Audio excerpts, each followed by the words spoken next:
ದಿನಗಳಲ್ಲಿ ಇವ್ರು ಒಪ್ಪಲಿ ಬಿಡ್ಲಿ, ಕೆಲವೇ ದಿನಗಳಲ್ಲಿ ಇವ್ರು ಒಪ್ಪಲಿ ಬಿಡ್ಲಿ 100% ಮಾಡ ಮಾಡ್ತಾರೆ ಕೇಂದ್ರ ಸರ್ಕಾರ. 100% ಮಾಡ ಮಾಡುತ್ತೆ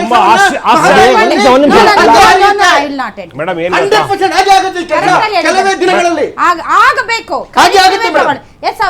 ಬಿಜೆಪಿ ಸರ್ಕಾರ ಆಗ್ತಿತ್ತು, ಇದು ಮಲ್ತಾ ನೋಡಿ ಜೆಪಿ ನಡ್ಡಾ ಅವರು ಹೇಳಿದ್ರು, ಜೆಪಿ ನಡ್ಡಾ ಅವರು ಹೇಳಿದ್ರು ರಾಜ್ಯದಲ್ಲಿ ಕಾಂಗ್ರೆಸ್ ಟೈಮ್ ಕದೀತೀರಿ. ಒಂದ್ ನಿಮಿಷ, ಜೆಪಿ ನಡ್ಡಾ ಅವರು ರಾಜ್ಯದಲ್ಲಿ ಕಾಂಗ್ರೆಸ್ ಸರ್ಕಾರ ಬಂದ್ರೆ ನಿಮ್ಗೆ ನಯಾ ಪೈಸಾ ಕೊಡಲ್ಲ, ನಯಾ ಪೈಸಾ ಅನುದಾನ ಕೊಡಲ್ಲ ಅಂದ್ರು. ಇವರ ಬದ್ಧತೆ ತೋರಿಸುತ್ತೆ. ನೀವೇ ಮಾಡಿಸಿ, ನಿಮ್ಮ ಯೋಗ್ಯತೆ ತೋರಿಸಿ, ನಿಮ್ಮ ಬದ್ಧತೆ ತೋರಿಸಿ.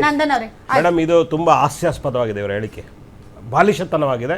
ಮತ್ತೆ ಆ ಗೋವಾದವ್ರು ಯಾರೋ ಹೇಳಿದಾರೆ ಮುಖ್ಯಮಂತ್ರಿ, ಅದು ಮೂರ್ಖತನದ ಪರಮಾವಧಿ. ಈ ಕಾಂಗ್ರೆಸ್ ಮತ್ತೆ ಬಿಜೆಪಿ ಅವರು ಹಂದಿ ನಾಯಕರ ಕಿತ್ತಾಡೋದಷ್ಟೇ ಅವ್ರಿಗೆ ಗೊತ್ತಿರೋದು ಇಲ್ಲ. ಯಾಕಂದ್ರೆ ಈ ರಾಜ್ಯಕ್ಕೆ ನಮ್ಮ ರಾಜ್ಯದಲ್ಲಿ ದಯವಿಟ್ಟು ಹೇಳ್ತೀನಿ ಅಂದ್ರೆ ರಾಜ್ಯದ ಹಿತದೃಷ್ಟಿ ಇಲ್ಲ ಇವ್ರಿಗೆ. ಇವ್ರು ಏನಾದ್ರು ಸ್ವ-ಇಚ್ಛೆಯಿಂದ ಅವ್ರ ಪಕ್ಷಕ್ಕೆ ಏನ್ ಬೇಕು ಅಷ್ಟೇ ಮಾತಾಡ್ತಾರೆ ಹೊರತು ಕನ್ನಡಿಗರ ಪರವಾಗಿ ಇವ್ರಿಬ್ರು ಮಾತಾಡ್ತಾ ಇಲ್ಲ. ಏನಂದ್ರೆ ಇವಾಗ ನಾವು ಹೇಳಿದ್ರಲ್ಲ ಇವ್ರ ವಿಷಯದಲ್ಲಿ, ಈಗ ಡಬಲ್ ಇಂಜಿನ್ ಸರ್ಕಾರ ಇದ್ರೆ ನಾವೆಲ್ಲ ಸಮಸ್ಯೆನ ಬಗೆಹರಿಸ್ತೀವಿ ಅಂತ ಹೇಳ್ಬಿಟ್ಟು ಒಂದು 6-7 ವರ್ಷದಿಂದ ಇವ್ರ ಸರ್ಕಾರ ಬಂತು, ಏನೇನೋ ಮಾಡಿಕೊಂಡು ಆಪರೇಷನ್ ಕಮಲ ಅದು ಇದು ಎಲ್ಲ ಮಾಡ್ಕೊಂಡು ತಂದರು. ಆವಾಗ ಮನೋಹರ್ ಪಾರಿಕರ್ ಅವರು MP, ಅಂದರೆ ಅವ್ರದ್ದು BJP ಸರ್ಕಾರ ಆಯಿತು, ಇಲ್ಲೂ BJP ಸರ್ಕಾರ ಆಯಿತು, ಕೇಂದ್ರದಲ್ಲೂ BJP ಸರ್ಕಾರ ಆಯಿತು. ಅವಾಗ ಎಲ್ಲಿತ್ತು ಇವ್ರಿಗೆ ಈ ಬದ್ಧತೆ? ಆವಾಗ ಯಾಕೆ ಕೆಲಸ ಮಾಡಲಿಲ್ಲ? ಬದ್ಧತೆ ಸುಪ್ರೀಂ ಕೋರ್ಟ್ ಅಪ್ಲಿಕೇಶನ್ ನಾಚಿಕೆ ಆಗಬೇಕು ಇವರಿಗೆ, ನಾಚಿಕೆ ಆಗಬೇಕು. ಇವಾಗ ನನ್ನ ಕಂಪ್ಲೇಂಟ್ ಕೊಡ್ಬೇಡಪ್ಪ ಅಂತ ಹೇಳ್ಬಿಟ್ಟು ಕಂಪ್ಲೇಂಟ್ ನಿಲ್ಲಿಸೋದು ಒಂದು ಸಾಧನೆ ಅಂತ ಕಂಪನಿಯನ್ನು ತಾವರೇ ತಡ್ಕೋತಾ ಇದ್ದಾರೆ ಬಿಜೆಪಿ ಅವರು. ಡೆಲ್ಲಿನಲ್ಲಿ ಪಂಜಾಬ್ ಅಲ್ಲಿ ರೈತರಿಗೆ 1 ವರ್ಷ ಕಾಟ ಕೊಟ್ಟಿದ್ದಾರೆ. ಇವರು ರೈತರಿಗೆ ಪರವಾಗಿರುವಂತ ಸರ್ಕಾರ ಅಲ್ಲ ಬಿಜೆಪಿ ಸರ್ಕಾರ. ಯಾವಾಗಲೂ ಕನ್ಯಾಕುಮಾರಿಯಿಂದ ಕಾಶ್ಮೀರವರೆಗೂ ಬಿಜೆಪಿ ಯಾವಾಗಲೂ ರೈತರ ವಿರೋಧಿಯಾಗಿ ಕೆಲಸ ಮಾಡ್ಕೊಂಡು ಬಂದಿದ್ದಾರೆ. ಬಡವರ ಪರವಾಗಿ ಇವರು ಯಾವತ್ತೂ ನಿಲ್ಲಲ್ಲ, ಬರೀ ಬಲ್ಲಿದರ ಪರವಾಗಿ ಅಂಬಾನಿ ಅದಾನಿ ಪರ ಕೆಲಸ ಮಾಡುತ್ತೆ ಹೊರತು ಬಿಜೆಪಿ ರೈತರ ಪರವಾಗಿ, ಕಾರ್ಮಿಕರ ಪರವಾಗಿ, ದಲಿತರ ಪರವಾಗಿ ಕೆಲಸ ಮಾಡಲ್ಲ. ಯಾವಾಗಲೂ ನಾನು ಹೇಳ್ತಾ ಇದ್ದೀನಿ. ಮುಗೀತು ರಾಜುಗೌಡ್ರೆ, ನನ್ನ ಪತ್ತೆ ಅದೇ ಪ್ರಶ್ನೆ.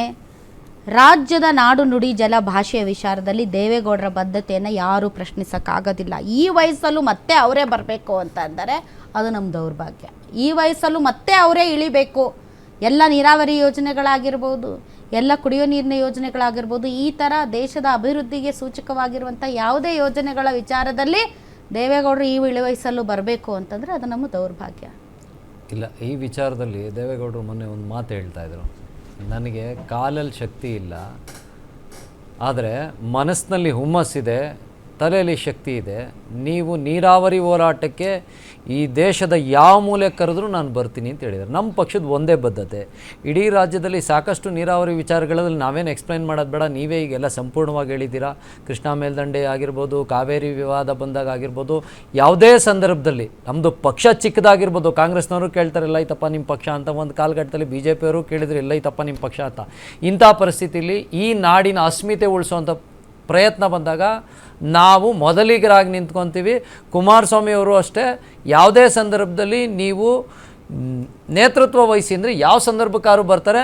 ಯಾಕೆಂದರೆ ನಮಗೆ ಅಷ್ಟು ಮಟ್ಟದ ಅಧಿಕಾರ ಇಲ್ಲದೇ ಇದ್ದರೂ ಕೂಡ ನಾವು ಹೇಳೋದಿಷ್ಟೇ, ಇವತ್ತು ಹೇಳೋದಿಷ್ಟೇ, ಈ ನಾಡಿನ ಕಾವೇರಿ ವಿಚಾರಕ್ಕೆ ಕರೀರಿ, ಮೇಕೆದಾಟಿನ ವಿಚಾರಕ್ಕೆ ಕರೀರಿ, ಇನ್ನೊಂದು ವಿಚಾರಕ್ಕೆ ಕರೀರಿ, ಮತ್ತು ಕಳಸಾ ಬಂಡೂರಿಗೆ ಕರೀರಿ. ಕಳಸಾ ಬಂಡೂರಿ ವಿಚಾರದಲ್ಲಂತೂ ಕುಮಾರಸ್ವಾಮಿ ಅವರು ತೋರಿಸಿದಂಥ ಒಂದು ವಿಚಾರಗಳನ್ನ ಅವತ್ತಿನ ಕಾಲಕ್ಕೆ DPR ಆಗೋಕ್ಕೂ ಮುಂಚೆನೆ 125 ಕೋಟಿ ರಿಲೀಸ್ ಮಾಡೋದು.